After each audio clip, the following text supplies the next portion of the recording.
Hello guys, welcome back to my channel. আমি তন্ময়, তোমরা দেখছো তন্ময়েস ব্লগ। তো আগের ভিডিওতে তোমরা দেখেছিলে আমি চলে গেছিলাম আমাদের পাশের একটা পাড়ার অষ্টম প্রহরের অনুষ্ঠানে।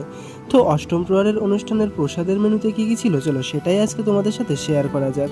তো তারপর আমরা সবাই মিলে বসে পড়েছিলাম প্রসাদ খেতে। তো আমাদের এখানে প্রথমে দিয়ে দেওয়া হয়েছিল পাতা। তো পাতাটা দেওয়ার পর দিয়ে দেওয়া হয়েছিল জল। তো জলটা দিয়ে আমি পাতাটা খুব ভালো করে পরিষ্কার করে নিয়েছিলাম। দেন দিয়ে দেওয়া হয়েছিল ভাত, এবং ভাতের সাথে সাথে দিয়ে দেওয়া হয়েছিল এখানে সয়াবিন আলু দিয়ে একটা তরকারি, এবং তার সাথে সাথে দিয়ে দেওয়া হয়েছিল ডাল।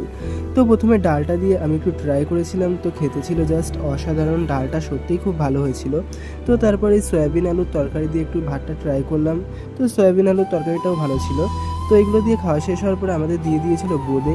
তো তারপরে বোঁদেটাও একটু খেয়ে নিয়েছিলাম, বোঁদেটা তো বেশ ভালোই ছিল। দেন দিয়ে দিয়েছিল আমের চাটনি। তো এখানেই আজকে আমাদের খাওয়া দাওয়া আমরা শেষ করেছিলাম। তো তারপর আমি বেরিয়ে পড়েছিলাম বাড়িতে যাওয়ার জন্য। তো আমি এখন বাড়ি যাই। তোমরা আরও মিনি ব্লগ দেখার জন্য লাইক, কমেন্ট, শেয়ার এবং সাবস্ক্রাইব করো।